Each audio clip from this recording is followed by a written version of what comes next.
Alrighty. So, they have released the patch notes and everything like that for the new JP patch, and it's a big one, obviously, because of the Ragnarok stuff coming out. So I kind of want to briefly go over the patch notes, and then we're going to look at the 3 new heroes. They already have the skills and passives and stuff like that translated, so I want to take a look at those and everything like that. They did do a live stream this morning, and they showed off some gameplay and stuff like that. I'm not really going to plan on looking at that too much, but we're just going to look at the patch notes really quickly, then look at the skills, and yeah, so this one is pretty interesting. So he basically, the guy on Twitter for Grand Cross Database, he kind of translated and posted like the basics of the patch notes and everything like that for us. So shout out to him. If you want to, definitely follow him on Twitter. It's very helpful. So yeah, it looks like we are getting Ragnarok Chapter 1, which is really interesting. I don't know exactly what this is. I'm assuming it's going to be a free like outfit piece that we're getting, like a cosmetic. You guys can't see it really well because of the cropping. But yeah, we are getting 3 new SSRs for it, which is pretty interesting. I've already looked at it a little bit, and they showed that it is going to be a 600 mileage banner. So that's not too bad, I guess, but I would have preferred it to be like a step up, of course. But I don't know. I guess it's to be expected. At least it's not like a 900 banner, I guess. But 600 means that you're going to have to go at least 1,800 gems to get all 3 of the characters guaranteed. So it might be a rough time for people. We'll just have to see how it goes. So I don't know. Other than that, we have a Book of Grimnir, which I'm not really sure. It looks like these are just some sort of screenshots and stuff like that. It looks like these are most likely like the little loading screens or whatever in between chapters and stuff like that, or in between missions. And then I'm not really sure what it is, but it seems like almost sort of like maybe like a set of missions or something like that where you get diamonds and stuff like that in rewards. So that is always nice. Extra diamonds is always a great thing. We'll obviously have to take a look at that a little bit more whenever it actually comes to the game on the global side, or if people end up doing messing with it on the JP side, they'll probably get a little bit more information. So it'll come out tomorrow for them, so definitely take a look. I don't play JP or Korea, so unfortunately I'm not going to be looking at it. I'm going to wait for it to come to the global servers before I take any sort of messing around with it, but it is what it is. So Memory of Yggdrasil is coming, which is pretty interesting. It says clearing stages will grant you memory fragments of Midgard, and you can use that to exchange for rewards. So we're finally going to have something in this very bottom right slot of our event menu, which is pretty cool. Or is this technically the battle menu? I can't remember exactly what this is called, but yeah, this bottom right slot has been pretty much empty or said coming soon for a really long time now, which makes sense considering that they said they've been working on this for like the better part of the last like year or two. So I guess it makes sense that they saved this sort of spot just for that. So it's really cool to see that come out. It looks like almost like you click on one of these little areas and go into it and maybe do missions or whatever the case may be. But like they said, it's basically going to be like a separate story that they're coming up with in tandem to releasing actual story content and stuff like that. So I think they're going to be alternating each month and trying to do one Ragnarok update, and then the next month they'll try to do a new story chapter, and then vice versa. They'll switch back and forth is what I think they said. So other than that, it looks like you can trade these little like shards of Midgard or whatever they were called for, diamonds, which I guess is nice. It looks like they're only 1 diamond a piece, which isn't the greatest, but they'll add up, so that's nice at least. Maybe some sort of little exchange shop or something like that. Maybe you trade some of the stuff for some just random rewards, which is kind of nice. Next up, we have the banner pool, like the banner itself, which is pretty interesting. It says at 300 pity, you get a guaranteed SSR on the banner, and then at 600, you choose one of the featured units. So that is pretty standard nowadays, and then they have new costumes. So the first thing that we can look at is the 3 new characters. They are a 0.5% rate, which is really good. Having a 0.5 means that there's a 1.5% chance that you're going to get a new character, and then a 1.5% chance that you're going to get an old character. So you at least have half odds when you get an SSR that it's going to be something new, which is better than most banners, I feel like, nowadays. So this is really cool. So the 3 new characters are really interesting. We have a blue Ragnarok Losvein Meliodas. He sort of sports the like the almost like the winter wear and stuff like that, which is kind of cool. Like he's got his little snow coat and everything, which I think is pretty interesting. And I guess it should help out a lot that he's a Losvein unit, so he should end up using the same sort of cosmetics and stuff like that. So if you've already invested a lot into your Losvein, you're probably already going to have costumes and stuff like that for this one already good to go. The big kicker is that he uses the same ultimate with special, or is it special technique or secret technique, which means that you're gonna have to, if you want his ultimate to be as good as red Losvein Meliodas, you're gonna have to invest a lot into him, so that way you can get more ultimate levels on him and everything like that, so that way his ult hits harder. So I think in that regard he might not be nearly as good. His passive is pretty interesting. We'll go over it in just a minute, but he doesn't seem to be... I think the Red Losvein is still going to end up being the superior one, just because of Red Losvein's passive, where if you get crit, your cards upgrade, and the fact that his single target card gives you ultimate gauge, you can kind of rush your ult really quickly, which this one has a gimmick to get his ult pretty quickly as well, but you're going to have to upgrade his cards and stuff like that, you know, through Gother or merging or whatever the case may be. So I don't know, he might not just have as much damage output with base cards, so that's really interesting to see, but we'll go over that in just a second. The next one is Owner of Graham, Crowned Prince Sigurd. So he is very interesting. We'll go over his passive in a minute, which I think is the most interesting out of all of them, but he is like the main either antagonist or protagonist of the actual Midgard sort of Ragnarok story.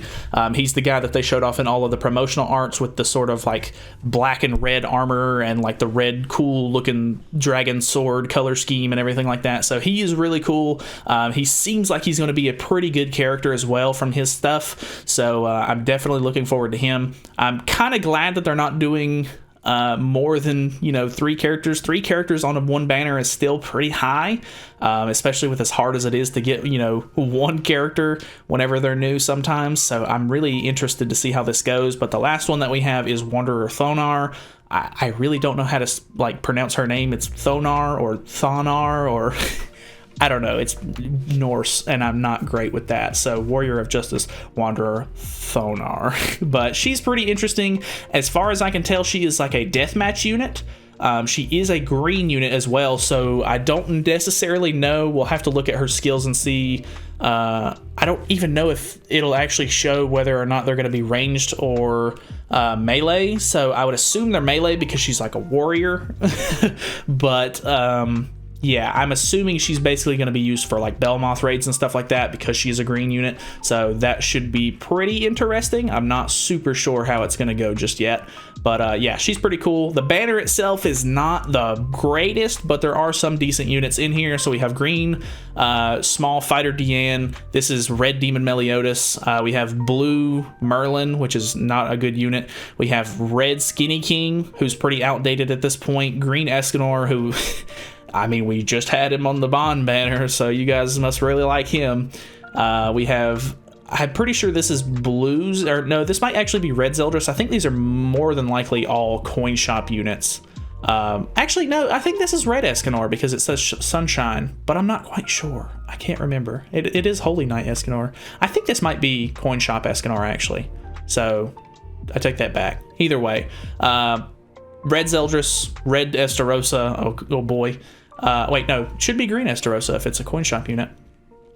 Green Derriere, blue Droll is the coin shop one, I'm pretty sure. But then we have Sariel and Tarmiel as the Archangels on here, and the new green Arthur, which is pretty good. Not Excalibur Arthur, but the newer green Arthur. So those 3 are probably the best out of all of these, to be honest. So at least there's somewhat of a chance to get something decent if you end up rolling on the lower percent chance characters.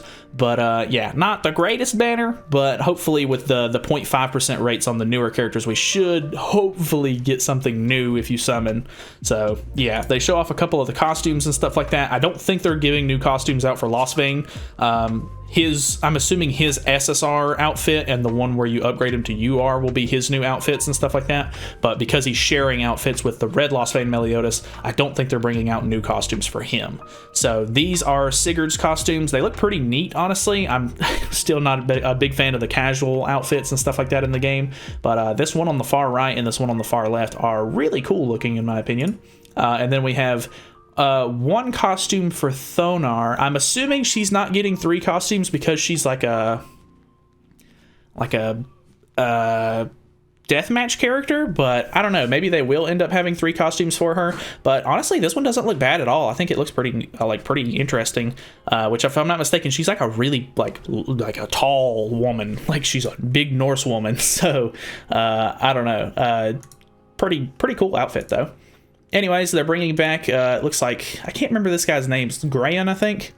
So Grayan's coming back with an exchange shop, roulette event for Thonar costume, which is, oh, okay, so they're giving out the SSR costume for her for free. So that was the one thing that's pretty interesting. I don't think he says, I'm pretty sure in the live stream they said that they were going to give out a free SSR character, and then they were going to give out a free costume as well. I'm assuming this is the costume.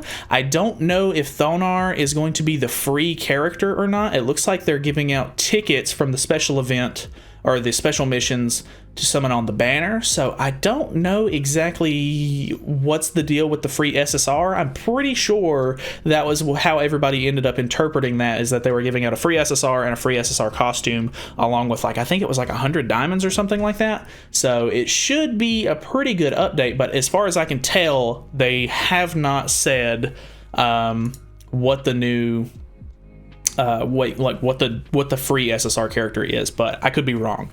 Other than that, we have some pretty interesting things. So special missions to get free multi, growth events, event hot pass, and addition of part 3 SSR ticket. So this should be very interesting. We've been waiting on a part 3 ticket for a while. I'm assuming all of the archangels are going to be on the part 3 ticket, and there should be a couple of other newer characters and stuff like that as well. So hopefully there's not a whole lot of characters in the draw pool for the part 3 as soon as it comes out. I don't think that they've released any sort of information on who's on that banner just yet, so we'll have to see whenever it drops on JP and Korea. But it should be a pretty good ticket to use if they're going to be giving out free tickets for it like pretty often, as much as they do like part 2s and stuff like that. Because if you can get, you know, extra copies of, you know, archangels and stuff like that off of these little free tickets that they're going to give you every once in a while, it should be pretty good. So I'm assuming there's going to be a part 3 banner that comes along with it. So I mean, if you haven't been lucky enough to get some of the archangels or anything like that, you may end up wanting to spend some gems on that. But I don't know, it's really just up to you. It seems like with a lot of the content that they come out with, like newer stuff, you maybe just want to say for those banners instead, but completely up to you. If you really need a character, like Sariel is really good, and if you don't have him, I wouldn't blame anybody for spending gems on him to get him. So last up, we have a special coin dungeon, which is pretty interesting. SP dungeon coin dungeon added. I don't know exactly what that means. Special coin dungeon. Entry cost will be silver, gold, and plat coins, 45, 60, and 75 resets weekly. Time limit dungeon limit changes from X hour to X day. So you pay coin shop coins to enter the dungeon, and you can get rewards out of it, which is pretty interesting. Obviously, these aren't like translated all that well. So we're gonna have to look at that a little bit when it actually comes to the game, but that actually sounds really interesting. The fact that you have to, like, I'm assuming this is the plat coin dungeon because this is the one with 75 on it. Paying a platinum coin to get these sort of rewards might be okay, but we'll have to see like how balanced it is and how generous it is before I really come to any conclusions on that. But really quickly, it's already going to be kind of a long video because I always the JP patch notes that I always want to go over are like the big ones, which are chocked full of good stuff. So we're gonna go over the skills really quickly and then we'll call it a day. So this is the new blue Lostvayne Meliodas. Pretty interesting. He uses 2 single target abilities, so he doesn't have quite the AoE that the red Lostvayne has, but obviously his ult is still the same, so he can use the secret technique and stuff like that, and it's going to be an AoE shot. So he's still going to be able to do a lot of damage on his ultimate, but here's the passive. At the start of the battle, during the ally's turn, increases the hero's ultimate move gauge by the amount of orbs possessed by the hero with the most number of orbs. Limit 1 time, up to 3 orbs. So if I'm not mistaken, that means that as soon as it's your turn, like at the very start of the match, as soon as it hits your turn, whoever has the most ultimate move gauge orbs on your team, he's basically going to take that same amount of orbs and add it to his own ultimate gauge, up to 3 orbs. So I would assume that means if you were to go second and you were already running Merlin in the back to get 1 ultimate move gauge orb, you get an orb for going second, and if you were to use ultimate move gauge food, that means you would have 3 ultimate move gauge orbs from the start. As soon as it ticked over to your turn, you would gain 3 more ultimate move gauges, which the max is 5. So you would basically fill up your ultimate, and then you would have ultimate turn 2, because I'm assuming, you're already going to have your hand drawn from, the very beginning of the match, and you'd have to dump a card or something like that for you to be able to, draw your ultimate.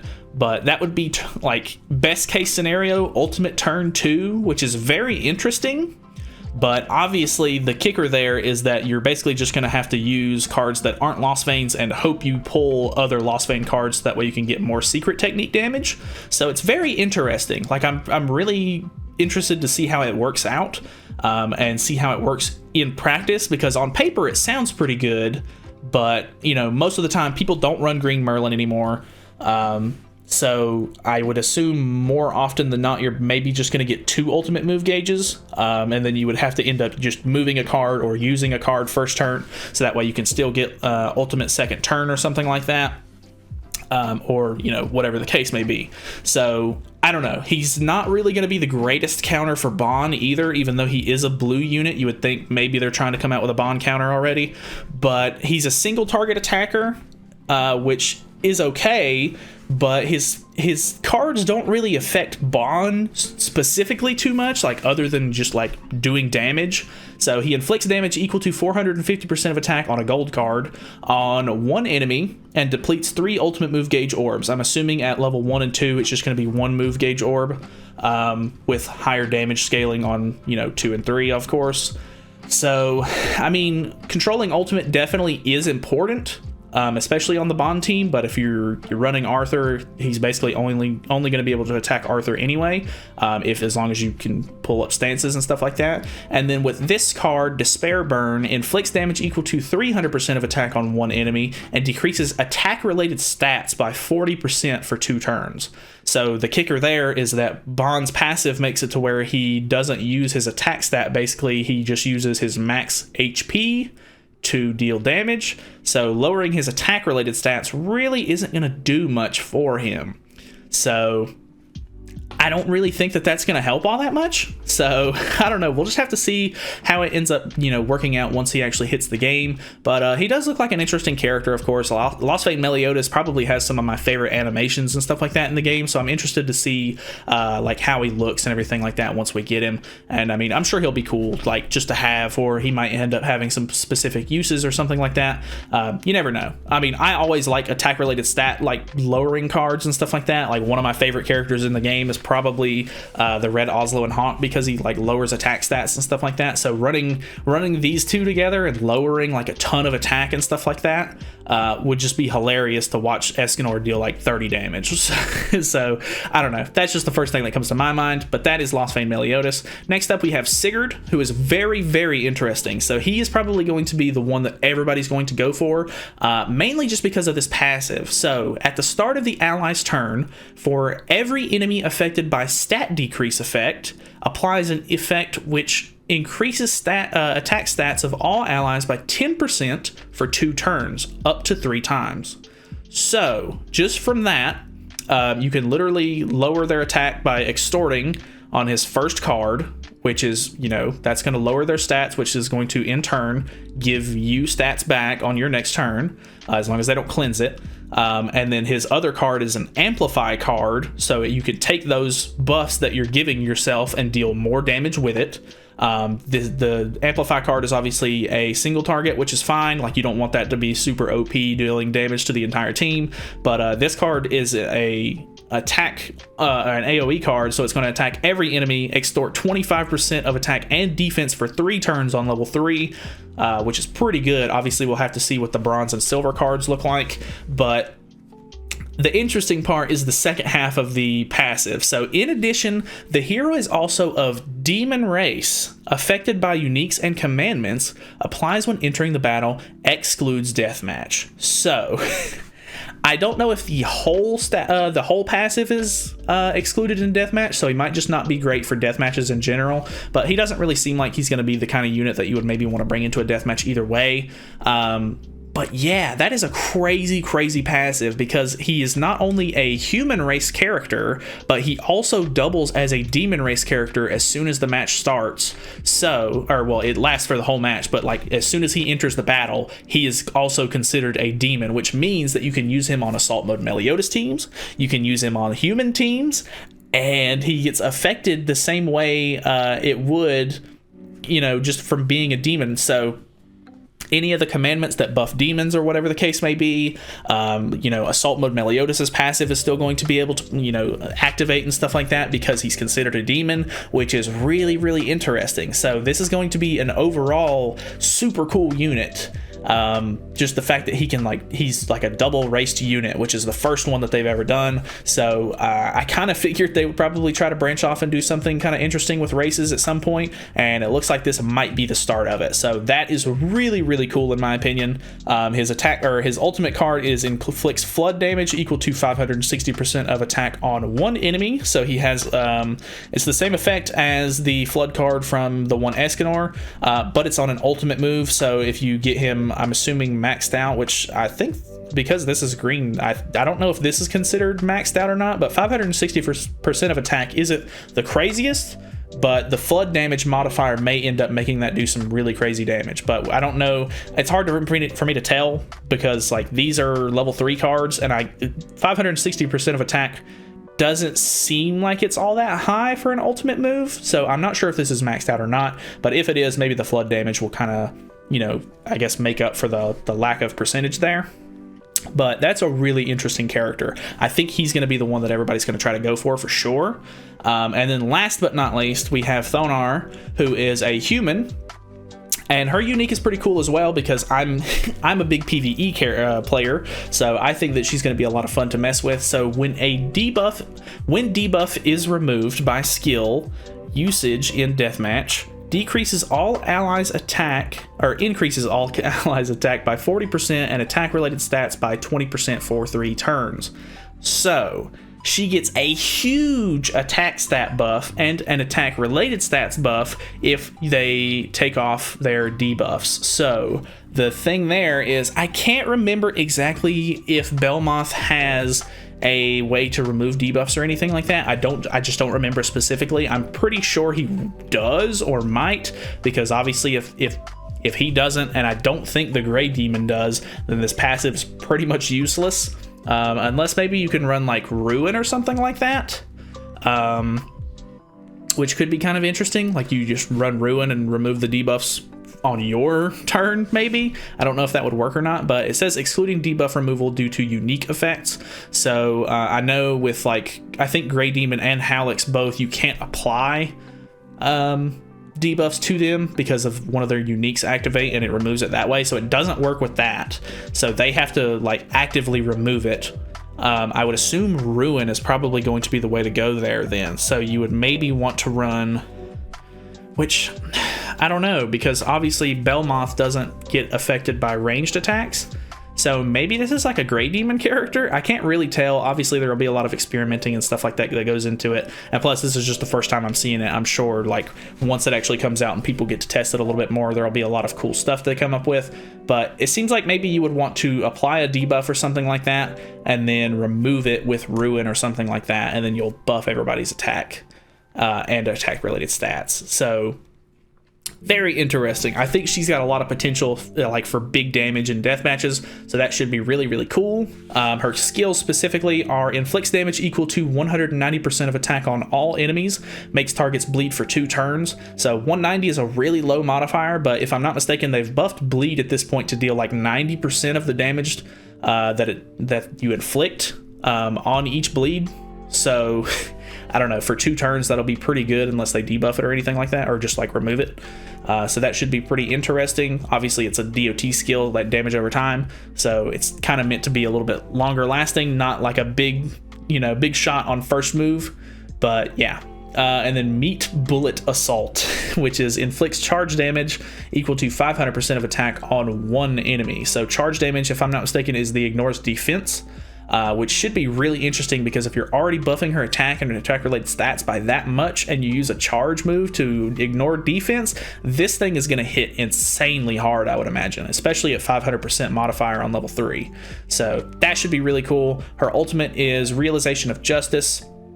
Inflicts weak point damage equal to 385% of attack on 1 enemy. Weak point damage means that you do, I think it's 3 times damage.